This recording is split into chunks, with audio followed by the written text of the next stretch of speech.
বিসমিল্লাহির রহমানির রহিম। মানুষ সত্যিকারেই মানুষ হবে না যখন তার জীবনটা অন্যরকমভাবে চলবে। মানুষ যদি সত্যি সেই মানুষ হয়, মানুষের মতন মানুষ যদি না হয়, তাহলে সে মানুষ কী করে হবে? মানুষের কাজ কি? মানুষ কি কাজ করতে পারে? 18,000 মাখলুকাতের ভিতরে সবথেকে শ্রেষ্ঠ জীব হলো মানুষ। এই মানুষের ক্ষমতা বা মানুষ কত কিছু করতে পারে, এগুলান দান করছে কেডা? এগুলো দান করছে তো আল্লাহ না। আল্লাহ ছাড়া মানুষ কিছু করতে পারবে না। আল্লাহ যদি চাই তো অনেক কিছু বুদ্ধি ব্রেন দেওয়ার জন্য মানুষ অনেক কিছু করছে। আল্লাহই সব থেকে বেশি কিছু জানে, আল্লাহই অসীম করুণাময়।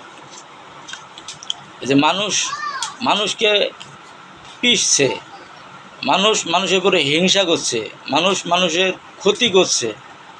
এই যে মানুষের উপরে মানুষের একটা যে মনে করেন ক্ষোভ, মানুষের উপরে মানুষের একটা ক্ষোভ, রাগ, এসব জিনিস মানুষের উপরে আসছে। দুদিন পর মারামারি, দুদিন পর গ্যাঞ্জাম ঝড়গা, অসাতবাজ ঝড়গা, মিল মহব্বত, পারস্পরিক মানুষের যে একটা পারস্পরিক মিল, এই মিল নাই।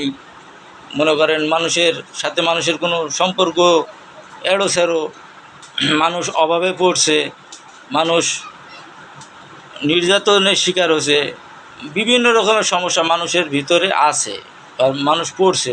এই মানুষকে সঠিক পথে যদি না থাকে, এইসব সমস্যা তো সমাধান নাই। মানুষ যদি সত্যিকারের মানুষ হয়, তাকে সত্যিকারের মানুষ হতে হবে। মানুষ তারপরে এসব জিনিস থেকে মুক্তি পাবে। মানুষ যদি মুক্তি পাইতে হয়, তাহলে মানুষকে মানুষ ভালোবাসতে হবে। মানুষকে মানুষ মজা করতে পারে না, মানুষকে মজা করে। একজনের সমস্যায় পড়লে তাকে সহযোগিতার হাত বাড়াতে হবে, না পারলে তাকে ভালো বুদ্ধি দিতে হবে, তাও না পারলে চুপ করে থাকতে হবে। আর একজনের খোঁচা মেরে আর একটা বিপাস কিছু করাইলো, বিপাস কিছু বললো, খারাপ একটা কমেন্ট করলো, বললো, এগুলোর মধ্যে থেকে মানুষকে বাড়ি আসতে হবে। একটা মানুষ জন্মগ্রহণ করছে এখন 2 লাখ টাকা গরিবানার মধ্যে ঋণ লি তাকে জন্মগ্রহণ করতে গেছে। সে জন্মগ্রহণ করছে মানে বাংলাদেশ এখন 2 লাখ টাকা ঋণ, তাকে 2 লাখ টাকা শোধ করতে হবে। কী অবস্থা! সে আসলো নিষ্পাপ, দুনিয়ায় পুষে গেছে, সে নিষ্পাপ, সে 6 মাস খাবে, তবে মায়ের কোলে থাকবে, তার কোনো পাপই নাই, নিষ্পাপ মাসুম বাচ্চা, কিন্তু ঋণ লিয়েছে 2 লাখ টাকা। এই দেশের যে পরিস্থিতি, এর জন্য কারা দায়ী?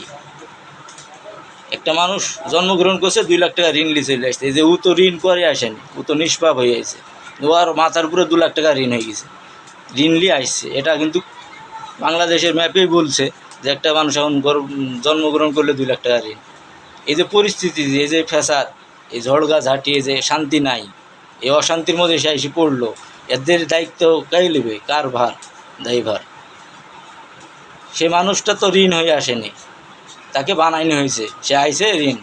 মানুষ অন্য জায়গায়, অন্য রাষ্ট্রে, অন্য জায়গায় দেখা যাচ্ছে জন্মালে টাকার হার তার মাথার উপর বেশি থাকে, যে এত টাকাও আছে। অনেক জায়গায় আছে মানুষ চাকরি করতে হবে, একটা পার্ট টাইম হিসাব করে দিয়েছে, পার্ট টাইম চাকরি করবে, মাস গেলে কোম্পানি সরকার থেকে তাকে 1 লাখ টাকা দিবে।